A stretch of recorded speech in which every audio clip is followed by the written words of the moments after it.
এখনো ভারত চীন সীমান্তে পরিস্থিতি পুরোপুরি স্বাভাবিক হয়নি। এরই মধ্যে ফের চীনের বিদেশমন্ত্রী ওয়াং ইর সঙ্গে আলোচনায় বসলেন ভারতের বিদেশমন্ত্রী এস জয়শঙ্কর।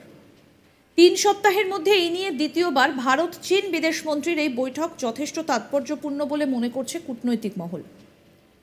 কিছুদিন আগেই কাজাখস্তানের রাজধানী আস্তানায় আয়োজিত সাংহাই কোঅপারেশন অর্গানাইজেশন এসসিও সম্মেলনের পার্শ্ব বৈঠক করেন দুই দেশের শীর্ষ নেতা। আর এবার লাওসের রাজধানী ভিয়েনতিয়েনে association of south east Asian nations অর্থাৎ আসিয়ান তার বৈঠকে অংশ নিতে গিয়ে ফের মুখোমুখি হলেন দুই দেশের বিদেশমন্ত্রী। এ বিষয়ে নিজের এক্স হ্যান্ডেলে একটা পোস্ট করেছেন ভারতের বিদেশমন্ত্রী এস জয়শঙ্কর। ভারতের বিদেশমন্ত্রী পোস্ট করেছেন, আজ ভিয়েনতিয়েনে সিপিসি পলিট ব্যুরোর সদস্য এবং বিদেশমন্ত্রী ওয়াং ইর সঙ্গে সাক্ষাৎ হয়েছে। দ্বিপাক্ষিক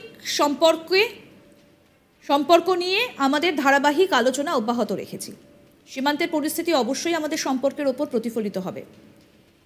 ডিসএঙ্গেজমেন্ট বা মুখোমুখি অবস্থান থেকে সেনা পিছনোর প্রক্রিয়া সম্পূর্ণ করার জন্য দৃঢ় পদক্ষেপের প্রয়োজনীয়তার বিষয়ে আমরা একমত। প্রকৃত নিয়ন্ত্রণ রেখা এলএসি এবং অতীত চুক্তির প্রতি পূর্ণ সম্মান নিশ্চিত করতে হবে।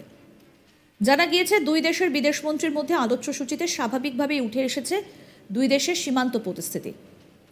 বৃহস্পতিবারের বৈঠকের পর জয়শঙ্কর এক্স হ্যান্ডেলে পোস্ট করেছেন, পারস্পরিক স্বার্থেই আমাদের সম্পর্ক স্থিতিশীল করা প্রয়োজন। আলোচনার মাধ্যমে তাৎক্ষণিক সমস্যাগুলির সমাধানই আমাদের অগ্রাধিকার হওয়া উচিত।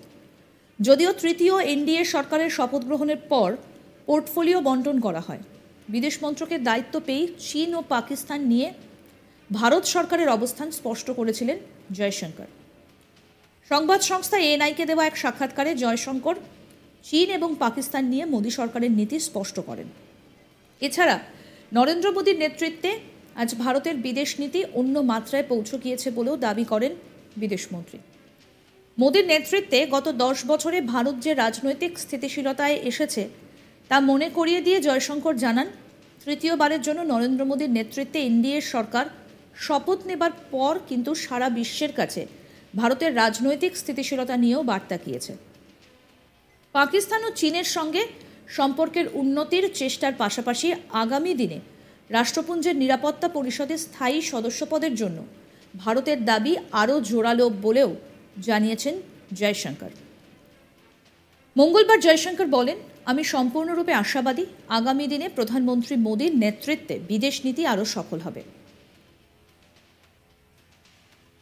বিশ্বে ভারতের প্রভাব ক্রমাগত বৃদ্ধি পাচ্ছে। এটি শুধুমাত্র আমাদের উপলব্ধি নয়, অন্য দেশগুলিও মনে করে ভারত সত্যিই তাদের বন্ধু। তারা দেখেছে G20 সম্মেলনে ভারত কিভাবে সভাপতিত্ব করেছে। আমাদের দায়িত্ব বৃদ্ধি পাচ্ছে। শোনাই কি বলছেন বিদেশমন্ত্রী এস জয়শঙ্কর, শুনুন। विश्वास है कि मोदी जी के नेतृत्व में भारत की जो पहचान जो है दुनिया में वो बढ़ेगी जरूर।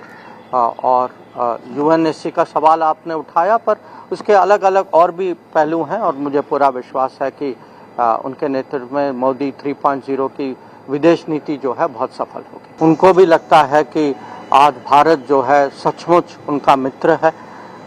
उन्होंने देखा है कि संकट के समय में कि अगर एक देश ग्लोबल साउथ के साथ खड़ा है तो वो भारत है। उन्होंने देखा है कि जब G20 की अध्यक्षता के समय में हम लोगों ने अफ्रीकन यूनियन की सदस्यता को आगे किया था, तो दुनिया हम पर विश्वास करती है और हमारी जिम्मेदारियां भी बढ़ रही हैं। চীন ও পাকিস্তান নিয়েও ভারতের নীতি কী হবে তা নিয়েও স্পষ্ট ধারণা দিয়েছেন বিদেশমন্ত্রী। এদিন জয়শঙ্কর জানান, ভারত এবং পাকিস্তান নিয়ে উদ্বেগ রয়েছে, তবে দুদেশের সঙ্গে সম্পর্ক আলাদা এবং সমস্যাও ভিন্ন।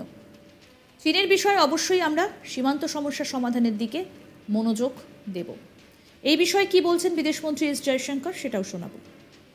पाकिस्तान और चाइना के बारे में कहा, वो अलग देश हैं, रिश्ते भी कुछ अलग हैं, वहाँ जो समस्या जो है वो भी कुछ अलग है। तो चीन के बारे में हम तो हमारी फोकस तो होगी कि सीमा में जो स्थिति जो है उसमें अभी भी कुछ इश्यूज बाकी बचे हुए हैं। तो उसको कैसे निपटाया जाए।